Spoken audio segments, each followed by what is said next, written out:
While Mad Dogs FC had all but disappeared, Sasha continued to meet his crew regularly in his basement. James and Bruce were invited, and Junior came along too. With his pocket money suspended and Sasha not letting him earn, the basement was the only place where Junior could afford to socialise. By 9, the three boys had played pool and downed a few cans of beer. The poker game was lively, but the atmosphere was jovial because a lot of people had made money that morning, and Sasha wasn't at the table. He'd been holding a series of meetings upstairs in his office, and James and Bruce were amongst the last to be called up. "Boys," Sasha smiled as they pulled open the door. "Savas tells me that you two did a blinding job. Did you do like I said and dump the clothes and everything?" "Of course," James said. "And you," Sasha said, pointing at Bruce. "That dude you threw over the balcony broke a shoulder, an arm, and both legs. My mate at the hospital reckons it's a miracle he wasn't paralysed." James couldn't fail to be impressed by Sasha's contacts. The Mad Dogs might not have been the biggest gang in town, but they had friends in all the right places. "I said $1,000 apiece, but we made out big, so I'm putting your shares up to $1,500. Now that's a lot of money for kids your age. I don't want you getting flash, because the cops have always got an eye on the zoo." "Don't worry," James assured him. "We'll buy some clothes to replace what we threw out, but we'll spend the rest gradually." "Have you got somewhere to stash it?" Sasha asked. James nodded. "The lockers at the zoo are crap, but I've got a spot behind the skirting board where I keep what's left from the hotel robbery." "If you're sure," Sasha said, as he reached into a briefcase and pulled 6 slim bundles of £500 in £20 notes. "That's all good money," he added. "Totally untraceable. Now go off and enjoy yourselves." "We're always up for anything," James said. "Just let us know." "I'll do that," Sasha smiled. "There's always money to be made for a couple of smart lads like you." As they headed out along the hallway, Lois yelled James's name from the living room. The entrance was an archway, and she sat on the couch with her legs tucked under her bum and a box of chocolates in her lap. "How's your leg doing?" she asked. "Seems to be healing up nicely," James said, feeling awkward. "Thanks for your help." There was no way to acknowledge what had happened the night before, with Bruce standing next to him and Sasha down the hall. "That's good," Lois said icily. "But don't bother coming back with my dad's clothes. He's got plenty of others." Lois's tone and her body language made it clear that it wasn't just the clothes she didn't want to come back. "Tossed away like rotten fruit," Bruce gloated as they headed back towards the basement. "That's gotta hurt." In a way, James was relieved. Having Lois after him was bad for the mission and his personal safety. But on a human level, he'd been rejected, and it hurt. He didn't know if it was something he'd done, or maybe Lois always treated men like that. Either way, she was older and more experienced.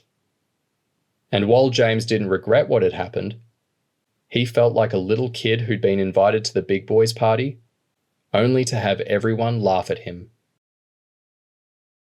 Feeling sore as he headed down into the smoke-filled basement, James couldn't resist turning his anger into spite by grabbing the money out of his tracksuit top and waving it in front of Junior, who was slumped in the corner waiting for his turn at the pool table. He downed at least 4 beers and looked wasted.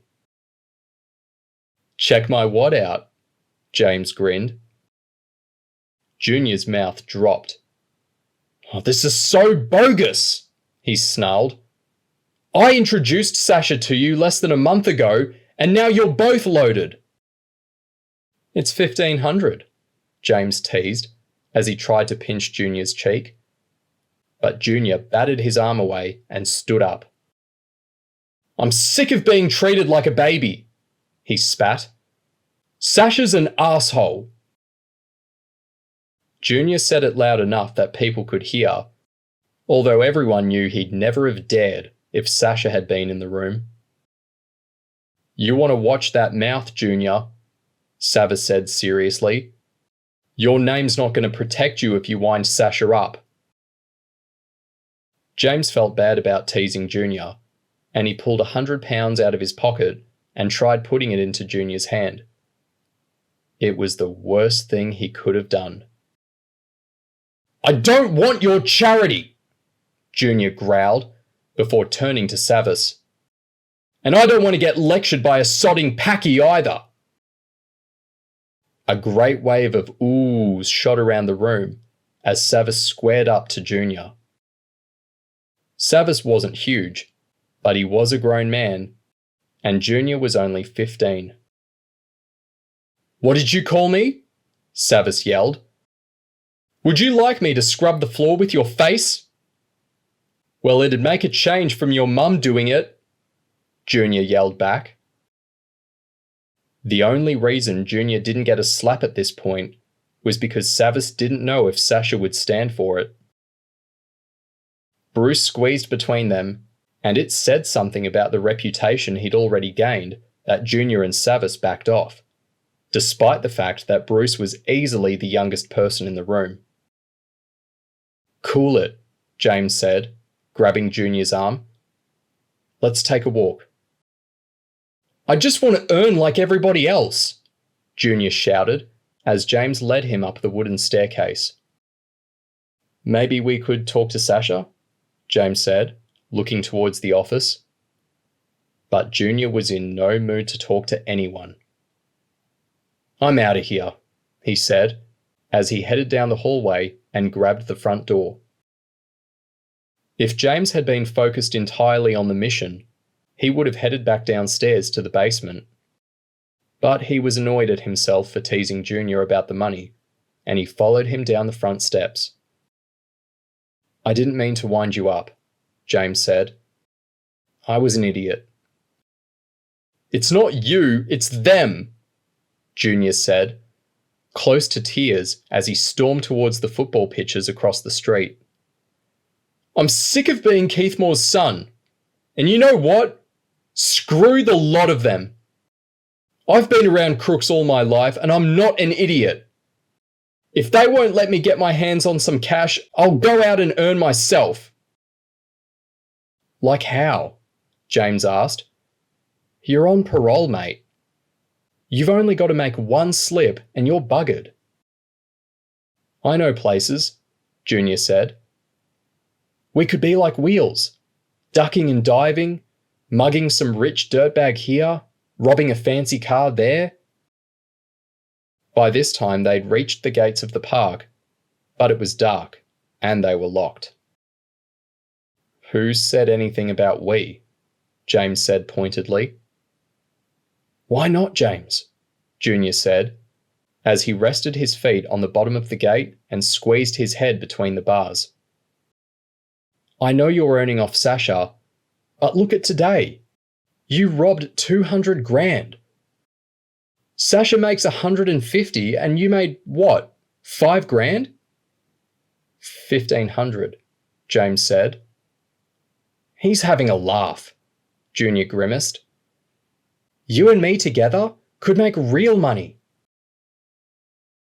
James liked Junior, and it was the kind of harebrained scheme he would have gone for in his pre-Cherub days. But his mission was to bring down the Slasher Boys and Mad Dogs, not encourage Junior to set up a rival crew. Maybe in a few months, James said, knowing full well that he wouldn't be around by then. I mean, me and Bruce are earning decent money from Sasha. We can save up and then set our own crew up, when we've got the cash to do it properly. I guess, Junior said. But I'm not earning in the meantime.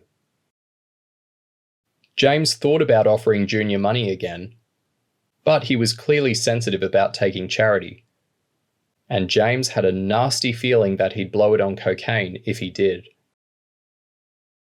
I wish I was older, Junior said as he jiggled his arms rattling the gate. Being 15 is so crap. I want to go to a bar or a club. I want money and drugs and girls with massive tits. James started to laugh. I tell you what, Junior said. If I can plan a job, not some chicken feed half-assed job, but a proper raid like Sasha does, would you be my partner? Sasha wouldn't like it, James said, shaking his head. Come on, James, Junior begged. We'd be great partners. James was tired and doubted that Junior would remember the conversation by morning. Whatever, James shrugged. Partners. Junior broke into a huge grin and put out his hand. Gimme some skin. And the two boys slapped their hands together before rounding off with a beer-fueled hug.